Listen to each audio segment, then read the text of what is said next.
घ वत्स ध्वनि और दंत लुंठित ध्वनि र पार्श्वी ध्वनि ल मूर्धन्य ध्वनियाँ ट ठ ड उच्चरित होती हैं।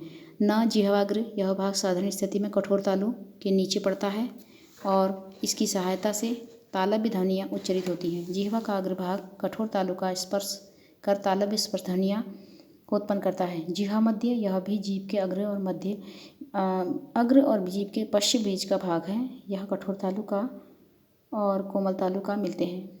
उसके नीचे का भाग जीभ का मध्य भाग है, तो उसके द्वारा केंद्रीय स्वर का उच्चारण होता है। ऐसी ध्वनियाँ अंग्रेजी और जर्मन आदि में प्राप्य हैं।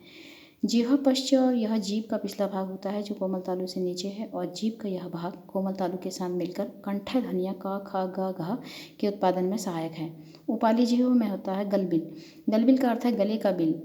जीभ के मूल भाग के पीछे की जो खाली स्थान है उसे उपाली जिह्व या गलबिल, कंठबिल या कंठ मार्ग कहते हैं। गलबिल को संकीर्ण करके किसी भी उच्चरी ध्वनि पर प्रभाव डाला जा सकता है। इस प्रकार की ध्वनियाँ अफ्रीका में यहाँ उनके आसपास की मिलती हैं। नंबर 13, काकल और अभिकाकल स्वरतंत्रियों के बीच में जो खुला अंश होता है उसे काकल कहते हैं। प्राचीन आचार्यों ने इसको कंठभाग नाम दिया है और हिंदी में इसका काकल और ककलबिल कंठबिल कहते हैं। सांस लेते समय और छोड़ते समय का यह सामान्यतः खुला रहता है और इसका नाम स्वर यंत्र मुख भी है। भाषण के समय यह पूर्ण अपूर्ण रूप में संभव अवरुद्ध होता है।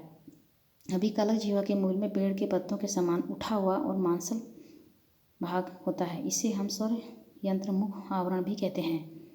यह भाग ध्वनियों के उत्पादन में प्रत्यक्ष रूप में सहायक होते हैं, किंतु स्वर तंत्र यंत्र की रक्षा करने के कारण अप्रत्यक्ष रूप में ध्वनि उत्पादन का सहायक है। यह भाग अर्थात अभिकालक भोजन करते समय अनाज का पानी को श्वास नली में जाने से रोकता है और उसे भोजन नली में प्रवेश करने में सहायक होता है। यदि अनाज और पानी का श्वास नली में चला जाए तो तुरंत मृत्यु हो जाती है। इसलिए यह एक महत्वपूर्ण भाग है और यह भोजन और श्वास को अलग अलग नलिकाओं में रखने का कार्य भी करता है।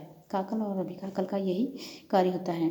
नंबर 14 है स्तर तंत्रियाँ। अभिकालक और स्वर यंत्र मुख आवरण के नीचे श्वास नलिका और भीतर ध्वनि उत्पन्न करने का प्रधान अंग होता है, जिसे हम स्वर यंत्र, ध्वनि यंत्र या कंठ पिट्टक कहते हैं। इस स्वर यंत्र में पतली झिल्ली के 2 पर्दे होते हैं जिन्हें स्वरतंत्रियाँ कहते हैं और इसके बीच खुला हुआ एक भाग काकल या ग्लाटिस कहलाता है।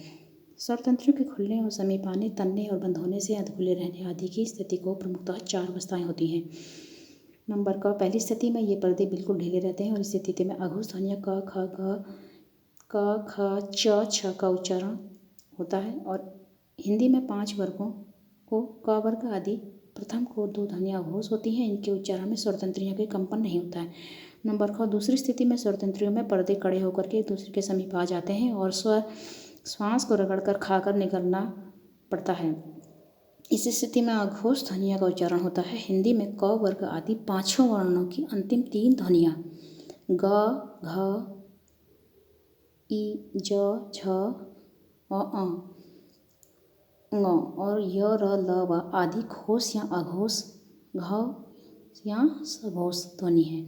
तीसरी स्थिति में स्वरतंत्रियों के दोनों पर्दे बिल्कुल समीप आ जाते हैं या परस्पर मिल जाते हैं। यह क्लिक ध्वनियों का उच्चारण होता है। क्लिक ध्वनियों में से श्वास को बाहर से भीतर की ओर लिया जाता है। क्लिक ध्वनियों का प्रयोग अधिकांशतः दक्षिण अमेरिका की भाषाओं में होता है। हिंदी में च, या टिक टिक भी कुछ इस प्रकार का है। चौथी अवस्था में स्वरतंत्रियों के दोनों पर्दे मिले रहते हैं और नीचे का लगभग चौथा भाग खुला रहता है। ऐसी स्थिति में फुसफुसाहट वाली ध्वनियों का उच्चारण किया जाता है। इस ध्वनि को जपित या जाप फुसफुस भी कहते हैं। जब 2 मिलकर आपस में धीरे धीरे बात करते हैं, इस प्रकार की ध्वनियों का प्रयोग करते हैं, तो इस प्रकार की ध्वनियों को हम अघोष कहते हैं। नंबर 15, श्वास नलिका। मानव जीवन स्वंत प्रक्रिया का निर्भर करता है और श्वास लेने और छोड़ने के लिए हमारे सीने में 2 फेफड़े हैं जो धाकनी का कार्य करते हैं और इन फेफड़ों में कंठ और तक एक नली और उसके द्वारा फेफड़ों में निकलने वाली एक हवा मुख विवर तथा नासिका विवर द्वारा निकलती है अथवा भीतर की ओर जाती है और यही श्वास नलिका है। नंबर 16, नासिका विवर। यह कोवा या कोमल तालु शिथिल पड़े रहते हैं और श्वास नलिका से आने वाली स्वामस्त वायु इसी नासिका विवर से निकलती है। अनुनासिक वर्णों के उच्चारण में नासिका का उपयोग भी किया जाता है। ये आज